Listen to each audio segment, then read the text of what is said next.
डोळगावकर, जालना, महाराष्ट्र। शीघ्रता से। नमस्ते महाराज जी। इस पंचम काल में भरत घर में बैरागी जैसे परिणाम होने के लिए प्राप्त करने के लिए क्या करें? देखो, भरत घर में बैरागी थे, उसका रहस्य मालूम है? भरत जी घर में बैरागी थे, मुझे पता नहीं वो कितने बैरागी थे, पर भरत के चरित्र को पढ़ करके देखोगे तो पता लगेगा वो बैरागियों के चरणानुरागी थे। और जो बैरागी का चरणानुरागी होता है, सच्चे अर्थों में उसी के हृदय में वैराग्य प्रकट होता है। एक प्रसंग आता है भरत चक्रवर्ती के जीवन से जुड़ा हुआ कि एक रोज भरत चक्रवर्ती अपने घर के आंगन में किसी मुनिराज की पड़गाहन की प्रतीक्षा में खड़ा था। संयोग कुछ ऐसा बना कि उस दिन किसी भी महाराज के पड़गाहन का सौभाग्य उसे नहीं मिल सका। वो अपने भाग्य को कोसता रहा कि मैं कैसा छीन पुण्य, कितना हदभाग हूं कि आज मुझे किसी निर्गंथ मुनि को आहार दिए बिना अपने गले से कौर नीचे उतारने का भागी बनना पड़ेगा। और वो ऐसा कुछ सोच ही रहा था, अपने मन को कोस ही रहा था कि तभी आकाश मार्ग से दो चारण रिद्धिधारी मुनिराज उसके आंगन में उतर गए। झूम उठा भरत चक्रवर्ती, भक्ति से पड़गा है, 3 प्रदक्षिणा दिया, शुद्धि बोलकर अंदर ले गया। 84 खंड के महल में भरत चक्रवर्ती थे। इतना ऊंचा महल, और लिफ्ट से नहीं गया, सीढ़ियां चढ़ चढ़ करके गया, महाराज भी साथ में। और रास्ते में महाराज से कहता है, मुरवर जैसी कुटिल मेरे इस महल की सीढ़ियां हैं, मेरा मन उससे कहीं कुछ ज्यादा कुटिल है। जितनी कुटिलता इन सीढ़ियों में है, उससे ज्यादा कुटिल मेरा मन है। आज आपके चरण सानिध्य से उसमें कुछ सरलता आएगी, ऐसा मेरा विश्वास है। यह है भरत चक्रवर्ती का आदर्श, उसे आत्मसात करो, जीवन धन्य होगा। आगे। वीरेंद्र कुमार, बिलासपुर, छत्तीसगढ़ से। और आगे तैयार रहें श्रीमती पद्मा जैन, श्री कैलाश रवि, भवानी बिंडी। महाराज जी, मेरा प्रश्न है कि आज से 10 से 15 वर्ष पूर्व जो भी शांति विधान आदि जो किए जाते थे, उनमें एक बार स्थापना की जाती थी। आज वर्तमान समय में अनेक प्रकार की शांति विधान की किताबें निकल गई हैं और प्रत्येक वलय में स्थापना करवाते हैं। क्या ये आगम के अनुकूल है? देखिए, शांति विधान का जहाँ तक सवाल है, शांति यंत्र तो मिलता है, शांति विधान बहुत प्राचीन नहीं, जो कुछ भी है ये बहुत बात का है, पश्चात कालवर्ती है। तो अब इस शांति विधान में यदि किसी ने अलग अलग पूजा रची है, तो जैसे सिद्धचक्र विधान में अलग अलग वलय के हिसाब से अलग अलग पूजाएं रची गई, वैसे ही शांति विधान में अलग अलग वलय रच दिए जाए तो उसमें कोई दोष जैसा नहीं दिखता। आगे। श्रीमती पद्मा जैन, भीलवाड़ा। आगे कैलाश रवि, भवानी मंडी। जो भी हैं शीघ्रता से जाएं। तैयार रहें श्री चंद्र कुमार जैन, सहारनपुर, उत्तर प्रदेश। नमस्ते महाराज, नमस्ते महाराज। मेरा प्रश्न ये है कि साता वेदनी कर्म के आश्रम कौन कौन से? तत्वार सूत्र जिन्होंने पढ़ा उनको पता है। भूत वृत्त अनुकंपा दान सराग संयमादि योग है, शांति शौच मिति सद्वेद्य। समझ गए? सब जीवों पर अनुकंपा करना, व्रतियों पर की सेवा करना, दान देना और संयम का पालन करना, अपने परिणामों में निर्मलता रखना, क्षमा का भाव रखना, हृदय में पवित्रता रखना, धर्मायतनों की रक्षा करना, उनके रख रखाव में अपना योगदान देना, उनका निर्माण करना कराना, ये सब शाता वेदनी के आश्रव के कारण है। आगे। श्री कैलाश रवि, भवानी मंडी। तैयार रहें श्री चंद्र कुमार जैन, श्रीमती उर्मिला जैन, दोनों। चलो जल्दी जल्दी जल्दी। नमस्ते महाराज जी, मेरा प्रश्न ये है कि कई संत तो घोषणा कर देते हैं कि हमारा बिहार परसों होगा, कल होगा, उस दिन होगा, हम उधर जाएंगे। लेकिन कुछ ऐसे संत हैं, आचार्य श्री या अन्य संत, जो ये नहीं बताते कि हम कब बिहार करेंगे, कहाँ के लिए करेंगे, कैसे करेंगे। तो उसका राज क्या है, क्या चक्कर है, मेरी बात समझ में नहीं आ रही महाराज। देखो सीधी बात है, इसका राज जानना है तो उन्हीं से पूछो जो बताते हैं, उनसे बताने का राज पूछो, और जो नहीं बताते उनसे नहीं बताने का राज पूछो। मैं क्या बोलूं? एक बार मैंने गुरुदेव से पूछा कि गुरुदेव, आप पहले से निश्चय तो करते ही होंगे, कुछ ना कुछ तो सोचते ही होंगे, फिर इतने श्रावक आते हैं, हल्का फुल्का इशारा उन्हें क्यों नहीं देते? उन्होंने कहा, देखो पहली बात तो मैं अंतिम क्षणों में निर्णय लेता हूँ, और फिर दूसरी बात, यदि हमने पहले से वचन दे दिया और किसी कारणवश नहीं पहुँच पाए या कोई कारण आ गया तो वचन भंग होता है। ज्ञान सागर जी महाराज ने हमारे गुरुदेव को आखिरी समय में एक शब्द कहा था, किसी को वचन मत देना, आए तो प्रवचन देना। मैंने आचार्य श्री को बहुत नज़दीकी से देखा है, उस वचन को वो आज तक बहुत कुशलता से निभा रहे हैं। वे कभी किसी को वचन नहीं देते। मैंने इतना देखा कि अगर कोई बोले महाराज श्री आपके पास कब आ जाएं, तो सामायिक के बाद आना है तो आ जाओ, मैं मिल जाऊंगा, ऐसा नहीं बोलते। सामायिक के बाद देख लेंगे, देख लेंगे, देखो, तो इसमें अपनी बचत है। आगम की दृष्टि से यदि कोई कार्यक्रम पूर्व घोषित हो जाए तो दोष नहीं, और आप लोगों को तो उसी में अच्छा लगता है, समझ गए, उसी में अच्छा लगता है। लेकिन हमारे गुरु महाराज कहते हैं नहीं, कुछ अलग होना चाहिए। आचार्य महाराज का सन 1975 में फिरोजाबाद चातुर्मास हुआ, उनकी कृपा से 2002 में हमारा भी वहीं चातुर्मास हुआ। उन दिनों वो रोज प्रवचन करते थे, प्रतिदिन प्रवचन करते थे, चातुर्मास चल रहा था, और कल के प्रवचन का सब्जेक्ट पहले दिन घोषित कर दिया जाता था। तो ऐसे रोज किसी न किसी विषय पर प्रवचन होते थे, उनकी घोषणा होती थी। एक दिन जब बिहार का समय नज़दीक आया, पूछा गया कि महाराज श्री कल आपका किस विषय पर प्रवचन होगा? आचार्य श्री कुछ नहीं बोले, बोले महाराज कल का विषय तो बता दीजिए। तो आचार्य श्री ने कहा कल का विषय अतिथि। अतिथि, ठीक, सब निश्चिंत हो गए कि अब अतिथि है तो अतिथि पर प्रवचन होगा।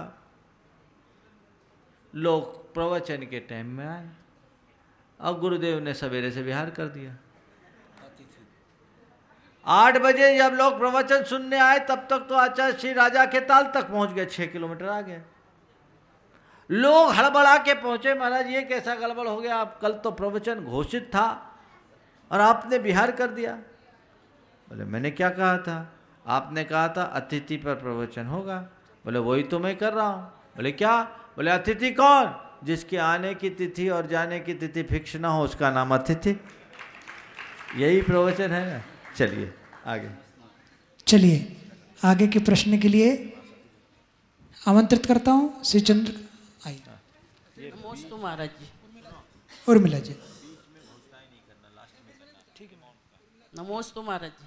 40 शुद्धि के 1234 व्रत करते हैं महाराज जी, उसके साथ में सहस्त्र नाम के भी कर सकते हैं? एक में एक फ्री करोगे क्या? एक दिन में 2 व्रत नहीं होंगे। आप 2 व्रतों को अलग अलग दिनों में पाल सकते हैं कि सहस्त्रनाम के भी व्रत कर ले, 40 शुद्धि के भी कर ले। तो थोड़ा सोचो तो 1234 और 1008 कितने हो गए?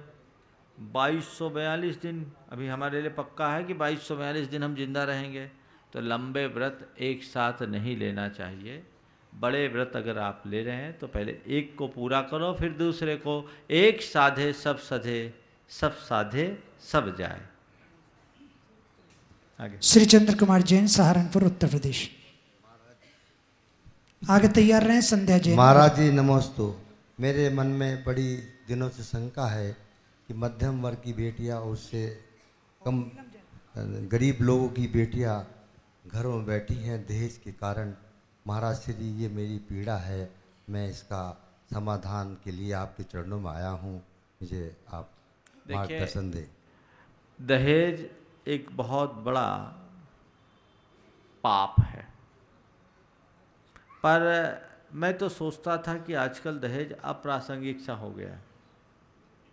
पहले मैं दहेज के बारे में बहुत बोलता था और कई जगह मैंने लोगों से दहेज न मांगने का संकल्प भी दिलाया, लोग निभा भी रहे हैं।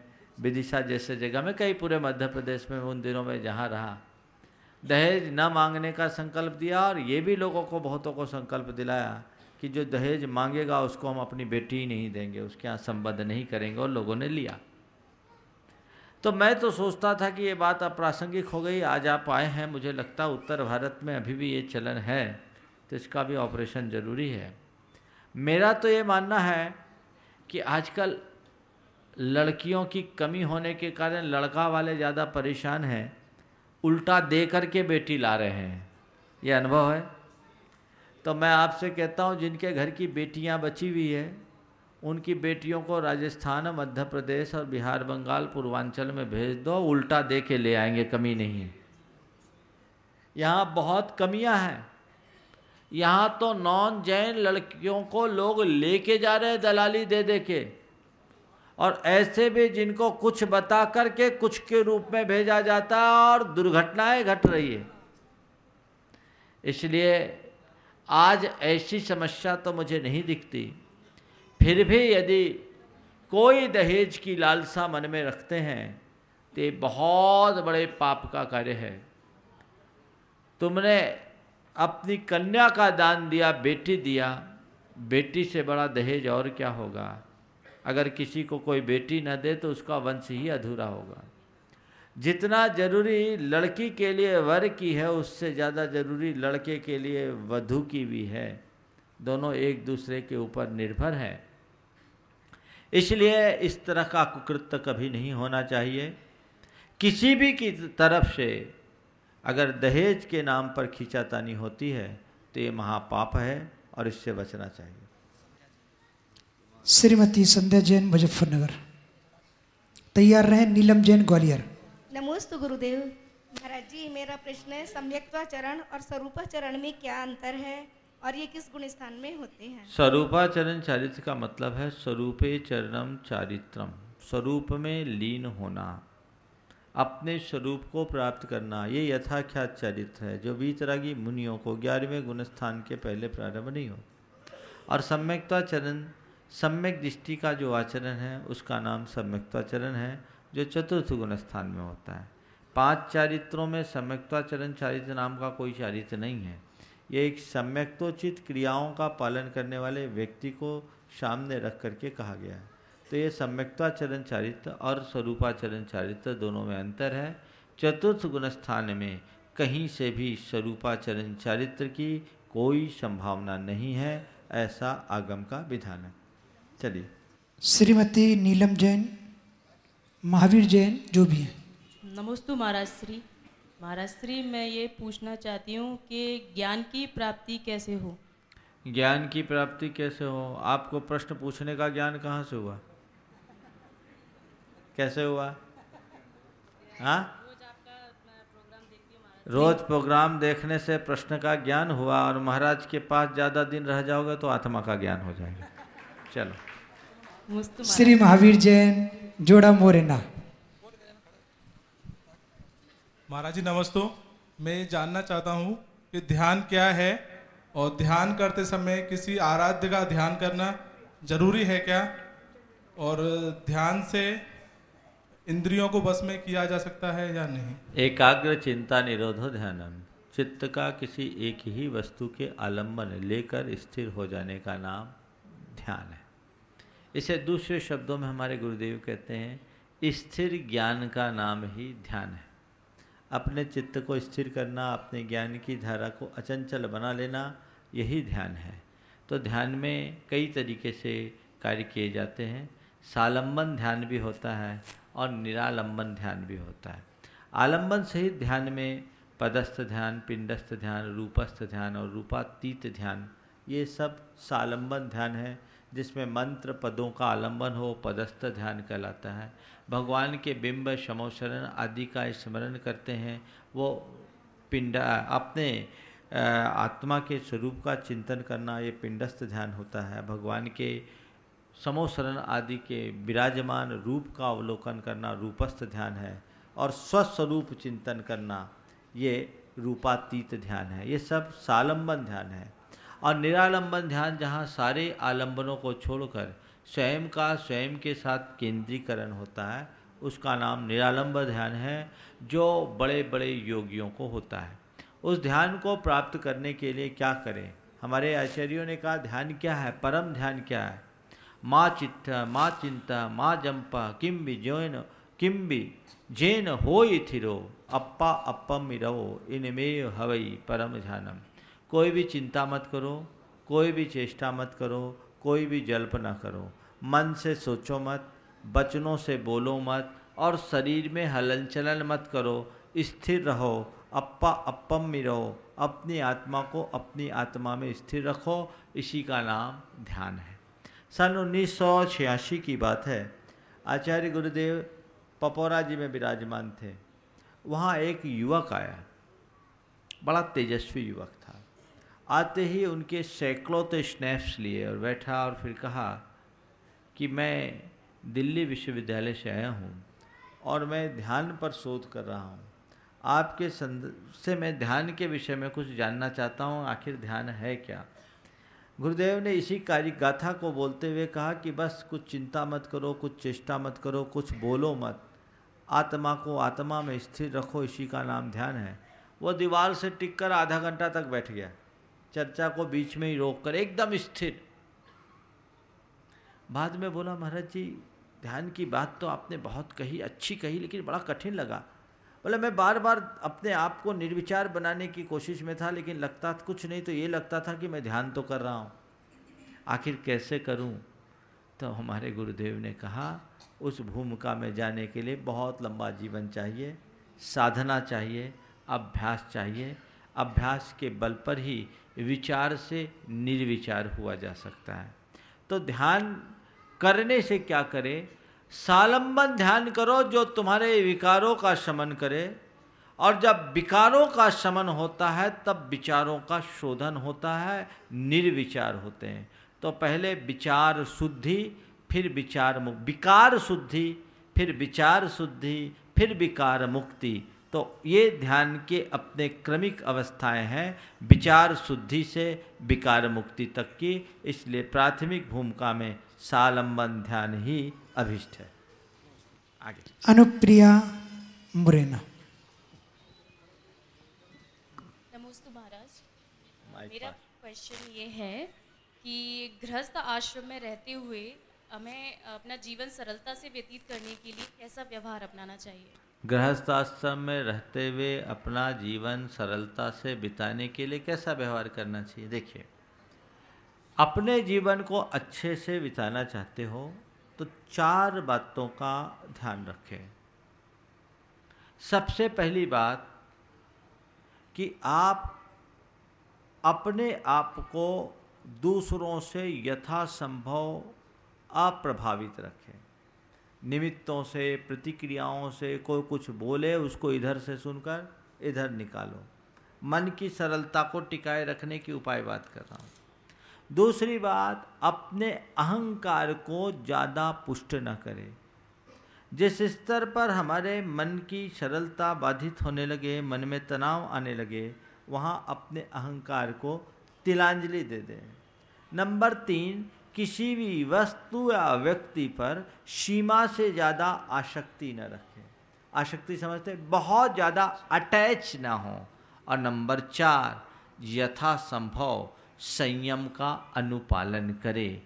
प्रतिक्रियाओं से बचें, दूसरों से कम प्रभावित हों, अहंकार की सीमा बांधें, आसक्ति का नियंत्रण रखें। और नंबर 4 मैंने क्या बोला अभी? संयम का साधन करें। आप बहुत अच्छे तरीके से अपने जीवन की गाड़ी को आगे बढ़ा सकते हैं। श्री हेमचंद जैन डोगांवगढ़ जालना। नमस्ते महाराज जी। तैयार रहें श्रीमती प्रिया पाटनी मेरा रामगढ़। प्रश्न है, श्रुति जैन पिंडरई।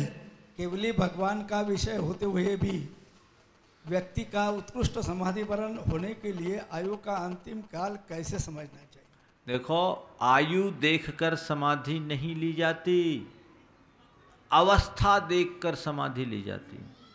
तुम ये सोच कर के चलो कि मेरी आयु कितनी है, कोई पंडित किसी ज्योतिषी से हम लगवा लें और वो बता दे कि बस तुम्हारी आयु इतनी है और तुम चले जाओगे, तो कुछ नहीं होगा। हमारे बाबा जी हैं ना, इनके 3 बार डेट निकल गई, पर ऊपर वैकेंसी नहीं है इनके लिए, समझ गए? हाँ, तो ये सब देखकर समाधि नहीं ली जाती, समाधि अवस्था देखकर ली जाती है। अगर किसी की 200 वर्ष की भी आयु हो तो क्या, अच्छे से संयम साधना चल रही है, बढ़िया करो। यहां संयम से जी रहे हो, वहां तो भोगों में फंसोगे। तुम्हारी इस पर्याय के लिए तो देवता भी तरसते हैं। जब तक तुम्हारे व्रतों का अनुपालन निर्दोष रीति से होता रहे, जब तक तुम अपनी चर्या का ठीक ढंग से अनुपालन करते रहो, तब तक समाधि की बात करने की बात नहीं है, अपनी साधना को निखारने की बात है। ज्यों ज्यों तुम्हारी अवस्था बढ़े, अवस्था ढले, साधना को प्रखर से प्रखरतर बनाओ। समझ गए? संयम की साधना का यही उपाय है। इसीलिए भगवती आराधना में ये भी लिखा है कि योग्य परिचारक के रहते हुए भी यदि कोई व्यक्ति पहले से संलेखना ले लेता है, जो 12 वर्षवादी की संलेखना है, तो उसे असंयम का दोष लगता है। हमारे आचार्य महाराज कहते हैं कि तुम 12 वर्ष की समाधि मत लो। आज भी कई ऐसे हुए हैं साधक जो 12 वर्ष की समाधि से बंध जाने के कारण असमय में गए, हष्ट पृष्ठ रहने के बाद उन्हें देह छोड़ना पड़ा है। और 1-2 ऐसे भी हैं जिनने 12 वर्ष की घोषणा कर दी, 18 वर्ष हो गए अभी भी हैं, तो मामला गड़बड़ है। तो ये व्यवस्था सही नहीं है। अपनी अवस्था, गाड़ी जितनी लचर हो उसके उतना ज़्यादा काम लो, और जब एकदम शरीर क्षीण होता सा दिखे, गुरु चरणों में जाओ, उनका मार्गदर्शन लेकर अपना बेड़ा पार करो। आगे चलिए, श्रीमती प्रिया पाटनी रामगढ़, आपके बारे में बता दें। कल भी हमने बताया था, आपने महाराज जी से आशीर्वाद लिया था।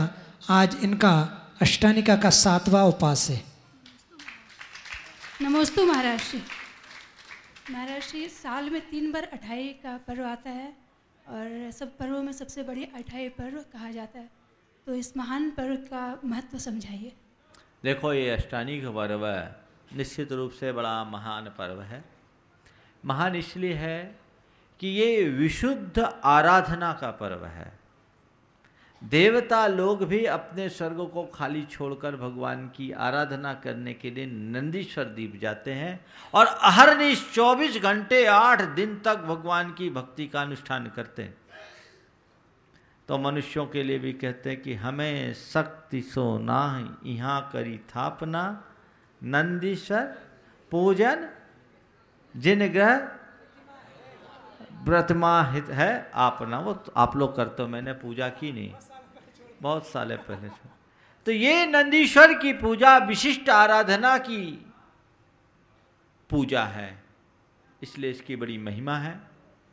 शास्त्रों में अष्टानिक पूजा को एक महान स्थान दिया गया, जिनमें 8 दिन तक लगातार पूजन किया जाता है, चाहे नंदीश्वर की पूजा करें या सिद्ध चक्र की पूजा करें।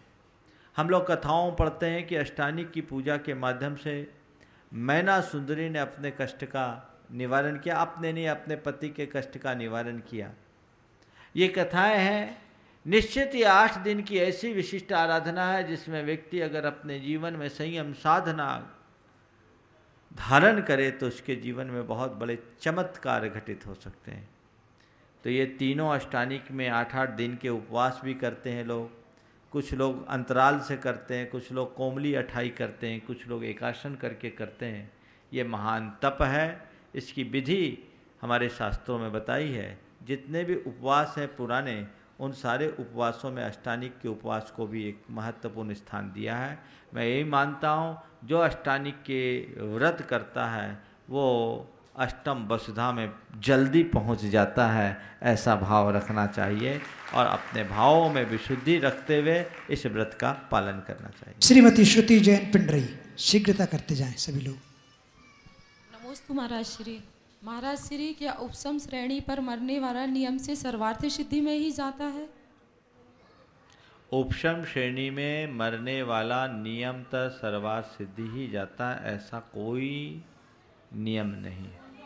उपशम श्रेणी में मरने वाला वैमानिक देव होता है और चूंकि आगम का ऐसा विधान है शुक्ले चाद्य पूर्व विदः, आदि के 2 शुक्ल ध्यान पूर्व विदों को ही होता है और उपशम श्रेणी में शुक्ल ध्यान होने से वे लांतव कल्प से नीचे उत्पन्न नहीं होते, ऐसा भी एक विधान मिलता है।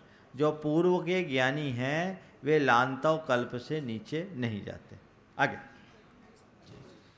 आगे श्रीमती पुष्पा देवी जी छावड़ा, और आपकी तरफ से आज एक सोने की अंगूठी भी गुणायतन को प्राप्त हुई है। ये जितनी भी घोषणाएं हैं आखिरी में किया करो, हम 5 मिनट पहले छोड़ देंगे, बीच में मत करो। हाँ आगे चलिए।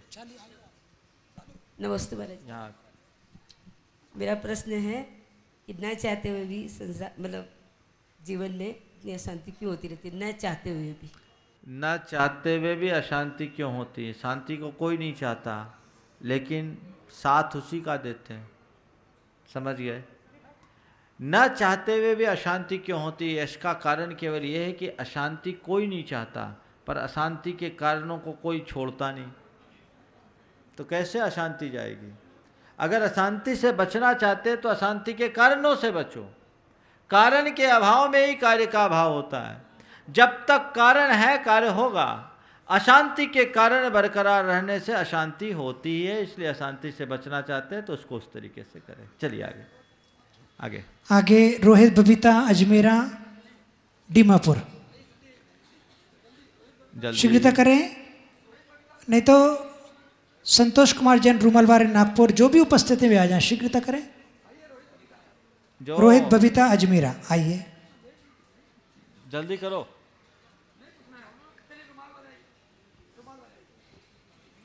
संतोष कुमार जी जैन रूमाल वाले नागपुर। महाराज जी, सुकुमार स्वामी का वज्र सब नाराज शयनन था, फिर भी उनका बताया है कि उनको सरसों के दाने चुभते। सरसों के दाने चुभते थे ये तो आपको पता है, पर शालिनी के दांत नहीं चबे ये आपको पता है कि नहीं? पता है ना? इसका मतलब जानते हो? सुकुमार को जब तक अपने शरीर से मोह था सरसों का दाना चुभा, और जब भेद विज्ञान हो गया तो शालिनी के दांत भी नहीं चुभे। 3 दिन तक शालिनी उन्हें खाते रहे और वो अडिग बने रहे। इसलिए जो लोग ये सोचते हैं मुझसे होता नहीं, मेरा शरीर साथ नहीं देता, वे अपने आत्मा को जगाएं, शरीर की ताकत अपने आप प्रकट हो जाएगी। आधा किलोमीटर पैदल न चलने की सामर्थ्य रखने वाले पूरे पर्वतराज की पैदल वंदना कराते हैं, कहाँ से आती है ताकत? आधा घंटा भूख बर्दाश्त न करने वाले 8-8, 10-10 दिन, महीना का उपवास कर लेते, कहाँ से आती है ताकत? ध्यान रखना, साधना तन से नहीं मन से होती है। आगे चलिए, वंदना संदीप गोंद वाले नागपुर। नमोस्तु महाराज जी। आगे तैयार रहे ब्रह्मचारिणी बहन साधना जी। मेरा सवाल है, और ज्ञानचंद जी इम्फाल। मेरा बड़ा बेटा 12वीं में पढ़ता है यश, और छोटा बेटा 8वीं में पढ़ता है हर्ष। परंतु आज के माहौल के हिसाब से अब बच्चों को हमें घर में रह के उन्हें क्या शिक्षा और क्या संस्कार देना चाहिए जिससे कि वो उनका धर्म से जुड़े रहें? 12वीं और 8वीं में पहुंचने के बाद संस्कार की बात करना तो बहुत गड़बड़ है। संस्कार की बात तो तब से शुरू करनी चाहिए जब से बच्चा पेट में आ जाए, समझ गए? तो पहली बात तो बहुत लेट हो गई आप। जो बच्चा 12वीं में यानी 16-17 बरस का हो गया, और 16-17 बरस में अगर आपने उसका फाउंडेशन ठीक रखा है तब तो गनीमत है, और फाउंडेशन गड़बड़ तो सब गड़बड़। मैं मानता हूँ आपने अच्छा ही संस्कार दिया होगा।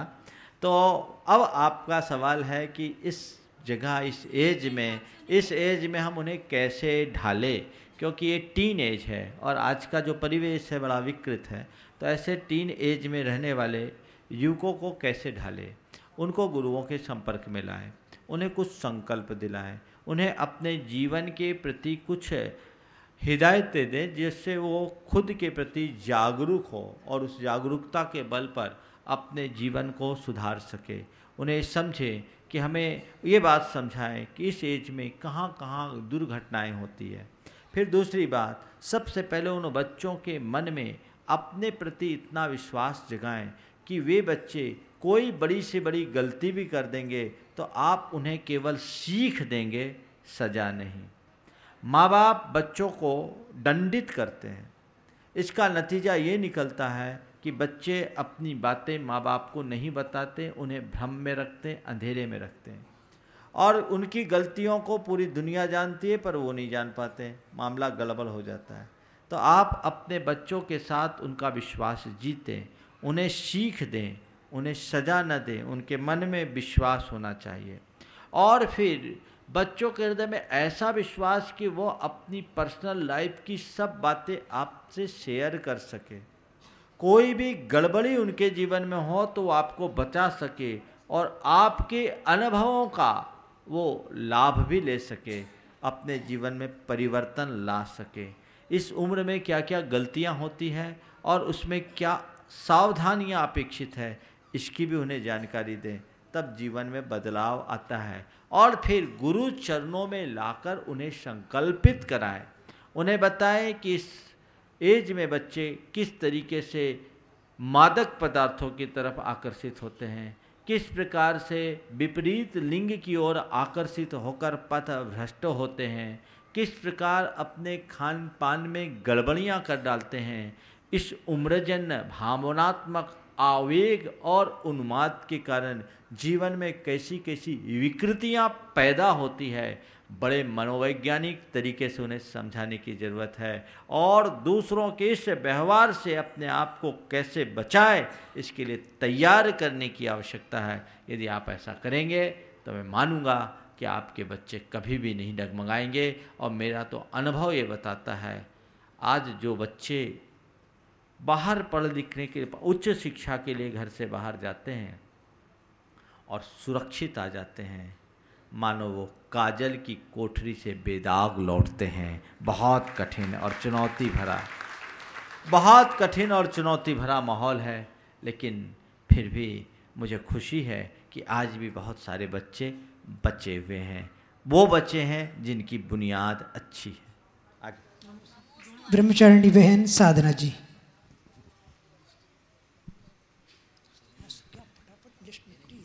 नमोस्तु महाराज श्री जी। मेरा प्रश्न है कि संयम जो धारण किया है वह अंतिम समय तक सुरक्षित रहे, इसके लिए जीवन भर क्या भावना भानी चाहिए और किस प्रकार की साधना करनी चाहिए? आचार्य कुंद ने एक मुनि को कहा कि तुझे अपने मुनित्व को टिकाए रखना है तो तू अपने मुनि बनने के दिन को याद रख, दीक्षा की तिथि को याद रख, दीक्षा की तिथि को याद रख। बीच में कोई डिस्टरबेंस नहीं करना चाहिए, जो शेड्यूल है उसके अलावा मत छेड़ा छाड़ो। बार बार आना जाना क्यों करते हो? गड़बड़ होता है। मैं इधर बोल रहा हूँ, उधर से तुम लोगों का चलता है, उपयोग बढ़ता है। दीक्षा की तिथि को याद रखो। और मैं संयम के रास्ते पर आगे बढ़ा, मैं मुनि बना हूँ तो, मैं साधु बना हूँ तो, मैं त्यागी बना हूँ तो क्यों बना? मेरा लक्ष्य क्या, मेरा उद्देश्य क्या? इसे जो अपने सामने रख कर चलता वो कभी अपने पथ से भटकता नहीं, और जिसका लक्ष्य दूर हो जाता है वो कभी अपने पथ पर टिकता नहीं। आगे चलो। बहुत बढ़िया। आगे मैं आमंत्रित कर रहा हूँ श्री ज्ञानचंद जैन, आकाश जैन, इम्फाल मणिपुर, और तैयार रहे श्रीमती चंद्रकला जी, पाटनी, रांची।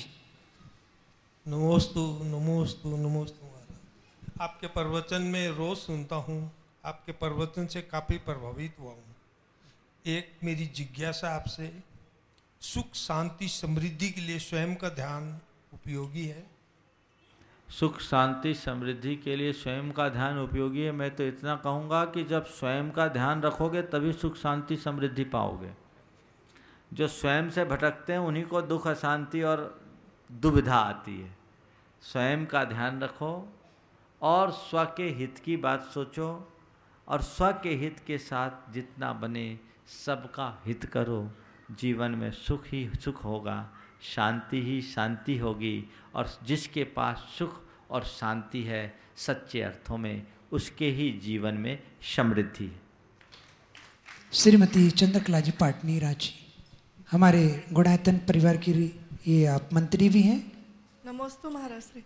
महाराज श्री, कोई व्यक्ति बहुत धर्म ध्यान करता है लेकिन दूसरों के बारे में नेगेटिव ही सोचता है, तो ऐसा धर्म करना क्या सही है? देखो, सबसे पहले धर्म ध्यान का मतलब जानो। धर्म ध्यान करने का मतलब क्या है? स्व पर के प्रति पॉजिटिव होने का नाम ही धर्म ध्यान है। नेगेटिव क्या है और पॉजिटिव क्या है मालूम? आर्त रौद्र ध्यान का नाम नेगेटिव है और आर्त रौद्र ध्यान को त्यागने का नाम धर्म ध्यान है, पॉजिटिव है। तो धर्म ध्यान यानी पॉजिटिव और आर्त ध्यान नेगेटिव यानी आर्त ध्यान रौद्र ध्यान। तो जो धर्म ध्यान कर रहा है और कहीं भी नेगेटिव है यानी आर्त ध्यान है, रौद्र ध्यान है। नेगेटिव का मतलब क्या? किसी के बारे में बुरा सोचना, किसी के बारे में बुरा बोलना या किसी के बारे में बुरा करना। तो बुरा सोचना, बुरा बोलना, बुरा करना धर्म है क्या? बोलो। हाँ, सुन तो रहे हो? जोर से बोलो ना, इतने लोग बैठे हमको पता चलो। हाँ नहीं, थोड़ा मजा भी तो आना चाहिए। तो बुरा सोचना, बुरा बोलना, बुरा करना धर्म है? तो आप कह रहे हो जो धर्म ध्यान करता है वो दूसरों के प्रति नेगेटिव सोचता है, वो सही है। मैं कहता हूँ जो नेगेटिव सोचता वो धर्म ध्यान ही नहीं करता, धर्म ध्यान का नाटक करता है। समझ में आ गया? तो मैं ये कहना चाहूँगा कि जो भी धर्म ध्यानी है वो नेगेटिव सोचना बंद कर दे। मेरे धर्म ध्यान का उद्देश्य जीवन की नकारात्मकता का शमन है। मैं जितना नकारात्मक होता हूं अपने धर्म ध्यान से उतना विमुख होता हूं। मेरे धर्म ध्यान में बट्टा लगता है, मुझे ऐसा कर्म नहीं करना। मन अगर नेगेटिव भागे तुरंत अपने भीतर जागरूकता उत्पन्न करो कि नहीं, मैं पटरी से उतरा, ट्रैक से अलग हुआ, ऐसा मुझे नहीं करना, वापस आना है। मुझे क्या करना है? दूसरों से क्या करना है? आप लोग रोज पूजा करते हो ना? पूजा के आखिरी में भगवान से कुछ मांगते हो, आपको पता है? क्या मांगते हो? अरे नहीं, उतने आगे चले गए सीधे, पहले नीचे तो आओ, पहले पद में रहो फिर निज पद आएगा। क्या मांगते? शास्त्रों का हो पठन सुखदा, लाभ सत्संगति का, सद्वृत्तों का सुयश कह के, क्या है? थोड़ा जोर से बोलो, फिर से बोलो, एक बार और बोलो।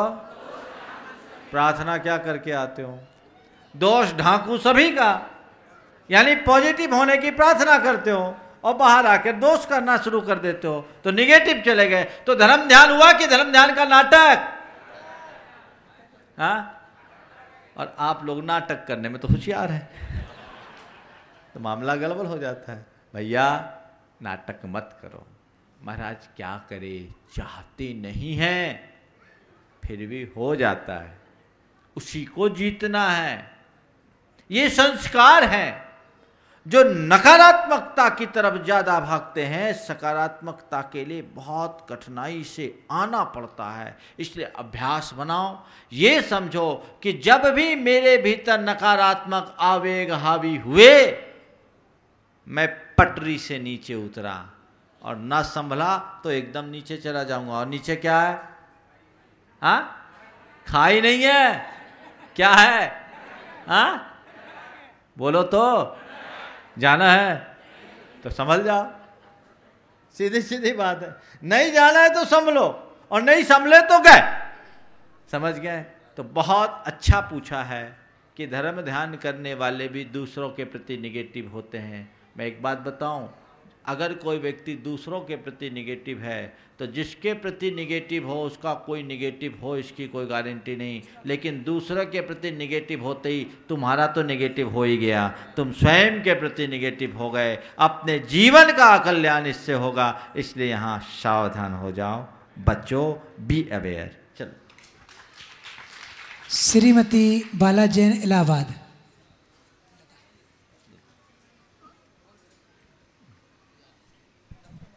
नमोस्तु महाराज जी। महाराज जी मेरा प्रश्न है कि विपरीत स्थितियों में भी अपने मन पर संयम रखते हुए हम किस प्रकार से धर्म मार्ग पर चलें। हमने इस विषय में कई बार मार्गदर्शन दिया, फिर भी आपने पूछा ये एक ऐसा सवाल है जिससे हर इंसान जूझता है और बीच बीच में ये प्रश्न आ जाए तो मैं दोहरा देता हूँ, कोई बात नहीं। ध्यान रखो, विपरीत स्थितियों में अपने मन को संभालना ही हमारा सबसे बड़ा पुरुषार्थ है। और कब ऐसी संभाल की जा सकती है, ये बहुत महत्वपूर्ण प्रश्न है। अगर आप अपने आप को संभालना चाहते हैं विपरीत स्थितियों में तो कुछ टिप्स देता हूँ। सबसे पहली बात, आप विपरीत परिस्थितियों में भी अपने मन को संभालना चाहते हो तो प्रतिकूलता में अनुकूलता खोजना शुरू करो। प्रतिकूलता में अनुकूलता, परिस्थितियां विपरीत है तो हम अपने मन को उसके अनुकूल बना लें। मतलब चलो जो है सो ठीक है। प्रतिकूल की अनुकूल व्याख्या, एक घटना मुझे याद आ गई। पंडित जगन मोहन लाल शास्त्री ने मुझे सुनाया था। मध्य प्रदेश की घटना है, बड़ी पुरानी घटना, लगभग 76 वर्ष पुरानी। रीवा शहर में कुछ धर्म विद्वेषी लोग जैन तीर्थंकर का विमान उत्सव यानी उनकी रथ यात्रा श्री विहार नहीं करने देना चाहते थे। वे धर्म विद्वांसी थे, उससे उनको थोड़ी तकलीफ होती थी। तो जैन लोग वहाँ थोड़ी सी समाज थी, तकलीफ में थी। तो एक बार इलाके भर के लोगों ने ये तय किया कि इस बार की महावीर जयंती हम लोग रीवा में मनाएंगे। पूरे विंध्य और महाकौशल अंचल के लोग वहाँ पहुँच गए और उस उत्सव के लिए रीवा स्टेट के राजा से उन्होंने अनुमति भी ले ली। रीवा महाराज ने अनुमति दे दी। अब राजा की अनुमति मिल गई तो अब तो कोई दिक्कत ही नहीं। लेकिन क्या हुआ, ये बात वहाँ के धर्म विध्वंसियों को नागवार गुजरी और उनने उसके अगेंस्ट स्ट्राइक कर दिया। स्ट्राइक किया तो बड़ा गड़बड़, पूरा वातावरण सुना। पंडित जगन मोहन लाल सिद्धांत शास्त्री कटनी वाले वहाँ के मुख्य वक्ता के रूप में गए हुए थे। उन्होंने कहा, महाराज जी मुझे प्रथम वक्ता के रूप में वहाँ बोलने के लिए खड़ा किया गया तो तभी मुझे मेरे गुरु की एक बात याद आ गई कि जब परिस्थितियां प्रतिकूल हो तो उसकी व्याख्या अनुकूल कर लो। तो मैंने अपना वक्तव्य कुछ इस प्रकार से प्रारंभ किया।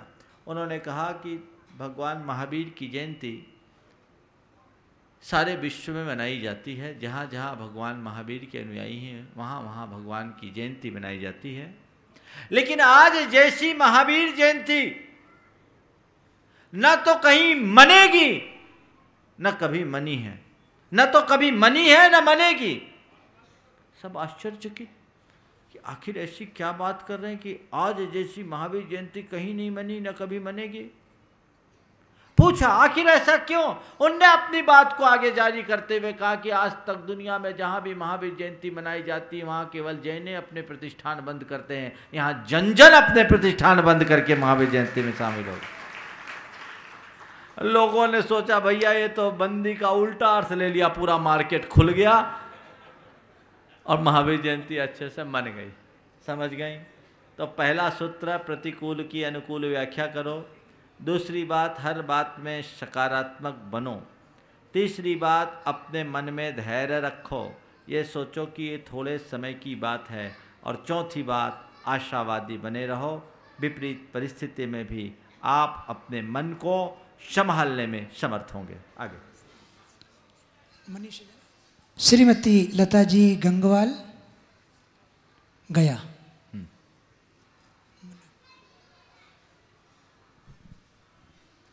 नमोस्तु महाराज श्री। महाराज श्री, अंतरंग में जो विचार आते हैं वो मन से आते हैं, तो मन तो सम्यक्त की दृष्टि से सर्वश्रेष्ठ है, तो फिर वो अलग या भिन्न भिन्न क्यों है? दोनों आपने बोला है मन सर्वश्रेष्ठ है, ये ब्रह्म है। मन सर्वश्रेष्ठ है, हाँ प्रधान है, नहीं, सम्यक्त की दृष्टि से बता रहा हूँ। मन सर्वश्रेष्ठ नहीं है, मन ही सबसे खतरनाक है। मन योग, बता रहा हूँ। विचार उत्पन्न होता है मन से। मन अच्छा भी है, मन बुरा भी है, समझ गए?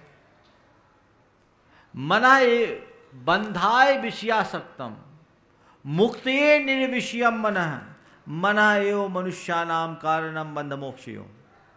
बंधासक्त मन, विषयासक्त मन बंध का कारण है, और विषयातीत मन मुक्ति का कारण है। मन ही संसारी प्राणियों के बंधन और मुक्ति का आधार है। इसलिए मन जब नीचे भागता है वो हमारा पतन करा देता है, और मन जब स्वरूप निष्ठ होता है हमारा उत्थान करता है। तो मन में विचार आते हैं, विचार अच्छे भी होते हैं बुरे भी होते हैं। अच्छे विचार से उन्नति और बुरे विचार से अवनति, पतन। इसलिए हमारी साधना का लक्ष्य ये होना चाहिए कि हम बुरे से अपने आप को बचाएं और अच्छे का यथासंभव अनुपालन करें। Doctor Manisha Jain, West Bokaro, Jharkhand. और तैयार रहें श्रीमती कलाबाई गोदा, औरंगाबाद। लास्ट प्रश्न है। नमोस्तु मुनिश्री। हाँ। मुनिश्री, आपस में भाई भाई मन में बहुत ईर्ष्या द्वेष रखते हैं, यहाँ तक कि एक दूसरे से बातचीत बंद कर देते हैं, एक दूसरे के घर आना जाना भी नहीं करते, और इस चीज़ का अनुसरण उनके बच्चे भी ज्यों का त्यों पालन करते हैं, ऐसे ही बिल्कुल वो भी करते हैं, पर धार्मिक क्रियाएं करने में भी कोई कमी नहीं करते हैं। तो क्या ऐसी स्थिति में उन्हें धर्म का पूरा पूरा लाभ मिलता है? कतई नहीं लगता। जिस पेड़ की जड़ में कीड़ा बैठा हो, उस पेड़ को कोई कितना भी खाद पानी दे, सींचे, समारे, वो पेड़ फूल फल नहीं सकता। आपको पता है ना, ये अनुभव की बात है। कितना भी सींचा जाए, खाद पानी दिया जाए, लेकिन वो फूलेगा नहीं, फलेगा नहीं। क्यों? क्योंकि कीड़ा है। इसी प्रकार जिस व्यक्ति के चित्त में विकारों का कीड़ा बैठा है, वो कितना भी धर्म ध्यान क्यों न करे, उसका जीवन कभी भी फूल फल नहीं सकता। ये व्यर्थ है। इसलिए पहली आवश्यकता है उस कीड़े को बाहर करने की। जो कीड़ा बाहर निकलेगा, पेड़ अपने आप पनपेगा, हरा भरा होगा और सबको छाया देगा, फल देगा, फूल देगा। आगे श्रीमती कलाबाई गोदा, औरंगाबाद। बस ये आखिरी प्रश्न है। आखिरी प्रश्न। नमस्तु महाराज। नमस्तु महाराज जी, मैं औरंगाबाद से मयंक सागर महाराज जी के साथ में पैदल 2000 किलोमीटर चलते आई। 70 साल उम्र है, और उसका क्या पुण्य है वो हमको बोल के समाधान करिए। देखो, एक इतनी बुजुर्ग महिला 70 साल में 2000 किलोमीटर चल के आई और आप चुपचाप बैठे। अरे भाई, ये तो सोचने की बात है। आपने पूछा है कि मैं इतना चल कर आई तीर्थ की, इसका क्या फल मिलेगा। मैं तो इतना ही कहता हूँ, जो मुनियों के साथ विहार करता है वो भविष्य में जीवन भर पद बिहारी बनने का सौभाग्य प्राप्त कर लेता है। समझ गए? और ये पुण्य तुम्हारे जीवन का उद्धार करेगा। इस प्रकार आज के शंका समाधान के लिए, आगे की घोषणाओं के लिए मैं विराम लेता हूँ। उधर से इशारा है, 3 मिनट आपके पास बचे हैं। आप आगे की सारी घोषणाएं करें, फिर उसके बाद समय बचेगा तो किसी को अवसर मिलेगा। शंका समाधान के इस कार्यक्रम को हम यहीं विराम देते हुए, बहुत आज दान के लिए बहुत छोटे से लेकर बड़े बड़े लोगों के दान आए हैं। एक छोटे बच्चे की गुल्लक आगम जैन सागर से गुल्लक पद आई है, और दूसरी गुल्लक आई है टीकमगढ़ से, अनुभा जैन और आयुष जैन, टीकमगढ़। ताली बजा करके बच्चों के राशि की कीमत नहीं है, बच्चे अपनी जितनी भी जो कुछ जोड़ रहे हैं और गुणायतन के लिए पूरा समर्पित कर रहे हैं, उनके भाव को देखिए आप, कितनी बड़ी बात है। और ये श्रीमती पुष्पा देवी छाबड़ा डीमापुर से एक सोने की अंगूठी गुणायतन को प्रदान करी है। ताली बजाकर उनके दान की अनुमोदना अवश्य करते जाएं। और श्री पवन कुमार जैन, कुमारी श्री पवन कुमार तारा देवी पांड्या, श्री मोहित कुमार प्रीति देवी पांड्या इम्फाल मणिपुर से आपने 11,000 रुपये की राशि और एक सोने की अंगूठी, चांदी की एक अंगूठी और चांदी के 2 सिक्के इस गुणायतन को प्रदान करे हैं। ताली बजाकर उनके दान की अनुमोदन अवश्य करते जाएं। और श्री रमेश चंद जी बेनाड़ा कलकत्ता से आपने 2 सोने की अंगूठी, नाक की बाली सोने की प्रदान करी है। आप सभी के लिए बहुत बहुत साधुवाद। आज कई लोगों ने इस प्रकार के दान राशि दी है। श्री ज्ञानचंद जैन, आकाश जैन इम्फाल मणिपुर, आपने ये चांदी से 10 सिक्कों की एक थैली और सोने के ये कानों के जो टॉप्स प्रदान करे हैं। और कुछ गुप्त दान के रूप में भी राशि हमको प्राप्त हुई है। निर्माण निधि के सदस्यों की और सूची आ गई है जो अभी अभी प्रोग्राम चलते हुए भी बने। आ जाओ बेटा, शाबाश। नाम बोलो, नाम बोलो, क्या नाम है इसका? आयुष जैन टीकमगढ़। हाँ, अभी जिसकी घोषणा करी हमने, आयुष जैन टीकमगढ़, इस बच्चे ने अपनी ये गुल्लक प्रदान करी है। ताली बजाए। देखिए आप, ये कितने छोटे छोटे से बच्चे अपनी पूरी राशि गुणायतन को समर्पित कर रहे हैं। बहुत